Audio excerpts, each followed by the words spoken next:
Brought to you by PrayLatin.com, makers of prayer cards featuring complete English phonetic renderings of Latin pronunciations.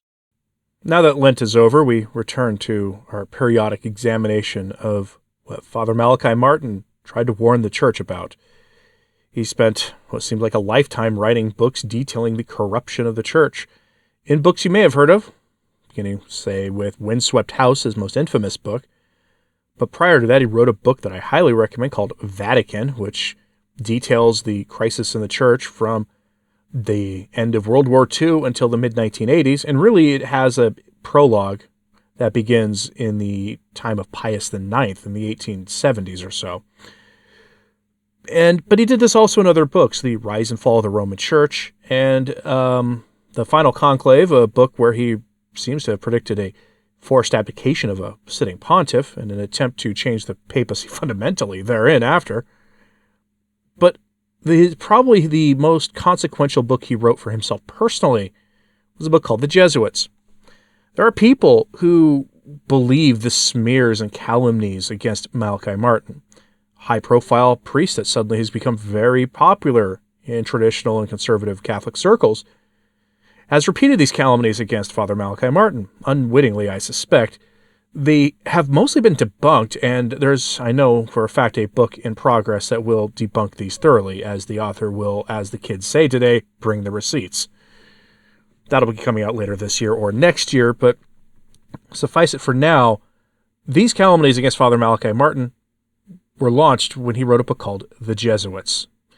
Probably the most important book Father Malachi Martin wrote. If you have any curiosity about why suddenly religious orders turned against the papacy, and why perhaps you have, and against the faith in general, and maybe if you're having any curiosity of why suddenly under Francis the Vatican turned against religious orders, not for good reasons because of heterodoxy, but because certain religious orders started becoming traditional again. There's a whole dramatic subtext to all of this. And so we turn to excerpts from an interview that I'll be quoting. I won't be using the audio for YouTube's copyright reasons, though I do have the permission of Bernard Jansen to use these. I still don't want to deal with YouTube's copyright system. So I'm going to quote these for you. I got some assistance from a viewer of this channel for this, so I do appreciate their help here. But here's what he had to say. So in this interview, which comes from the Catholicism Overturned episode of Bernard Jansen's interviews with Father Malachi Martin, he asks him, Father Malachi Martin, about his book, The Jesuits, the book that changed Father Malachi Martin's life forever and not for the better, generally speaking. He says, quote, Malachi Martin responds to the question about the Jesuits, quote, "That's right, it was widely spoken about because it was the first book published which, in cameo, outlined what had happened to the major orders of the Church. In brief, between 1965 and 1975, the major orders of the Church, Dominicans, Jesuits, Franciscans, Carmelites, literally turned their back on the papacy and proceeded to follow a line about the Church and about the mission of salvation of the Church, which is at variance with the traditional Catholic view of life and death and resurrection. I did merely a cameo study of the Jesuits, and immediately it was applied to all the other orders. They began to realize that something was extremely rotten in the state of Denmark. If the Jesuits could have gone like that, and they did go like that, then they could explain the Franciscans and the horrible corruption of the Dominican order. And all these orders had been bastions of the Church for centuries. And you know, it's a terrible affliction I have that today, what John Paul needs at the present moment, like he needs air to breathe, he needs a body of men highly trained in every possible sector of human life. He needs them internationally established at all the choke points of civilization, Africa, Asia, America, Canada, behind the Iron Curtain, all of Europe. He needs them highly centralized. He needs them utterly obedient to the voice of Peter. He needs them utterly devoted to Our Lady and to our Lord. He needs them as priests. And that was the Jesuits. That's exactly what Ignatius had in mind. And today, they're not there any longer. Physically, they're going down in numbers. Did you know that there are less than 1,000 Jesuits in the U.S. today? I think in 1965 there were 8,500, and every third man in the missions was a Jesuit. And it's not merely numerically, it's the quality. They have literally declared a war on the papacy. End quote. How did we get there? How did we get to a place where there was a 90% drop in the number of Jesuits? How did we get to a place where the Jesuit order, which is probably the largest, suddenly not only shrank dramatically, but began working against anything even remotely orthodox that came from John Paul II or Benedict XVI? How did that happen? You've heard the infiltration thesis before. Father Malachi Martin goes into that a little bit here. So, further on in the same interview, quote, now the church itself, if you examine its progress, say from 1930, you'll see that the seedbed of all the errors that have plagued the church and do plague the church today began then. They began then. Now the biggest plague, the biggest triumph of Satan is the destruction of the Mass. Because without the Mass, without valid priests, without valid Masses, being ordained validly by validly ordained consecrated bishops, we have no Mass. We have no Blessed Sacrament. The presence of Jesus is wiped out. They want to take away the vestments. They want the priest to face the people. In Belgium at that time, and France and in Germany in the 30s, there was a liturgical movement mainly started by Benedictines, but also supported by the Jesuits, which proposed all these things, which proposed people masses.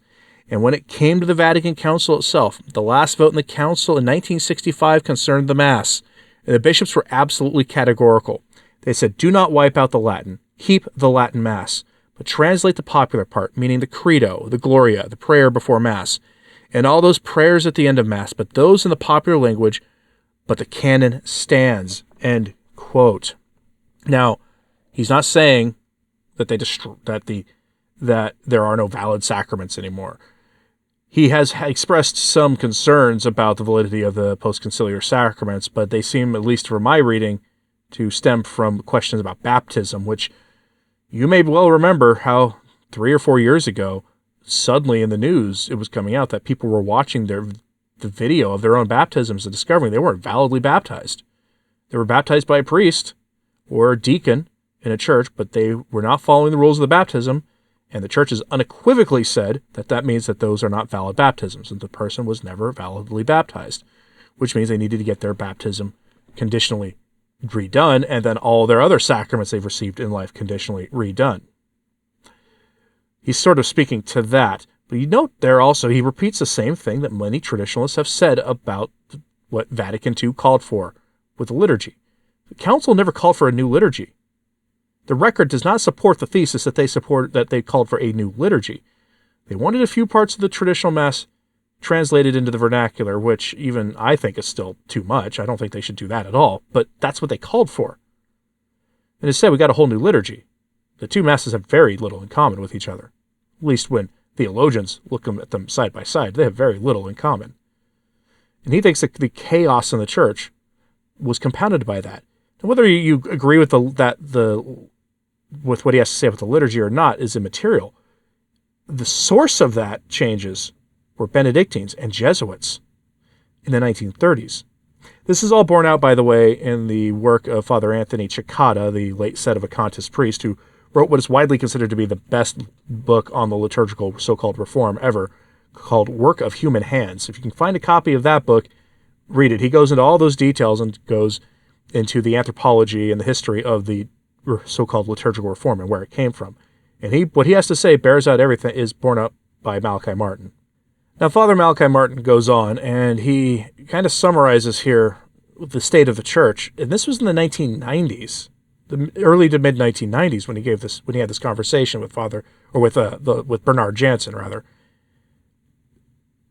Things have only gotten worse since this time. And remember, this is why I continuously say that Francis isn't the problem. Francis is just the logical next step for what's been being done to the church. That the church has been going through this since the council. And to some degree or another, all of his predecessors are complicit in this.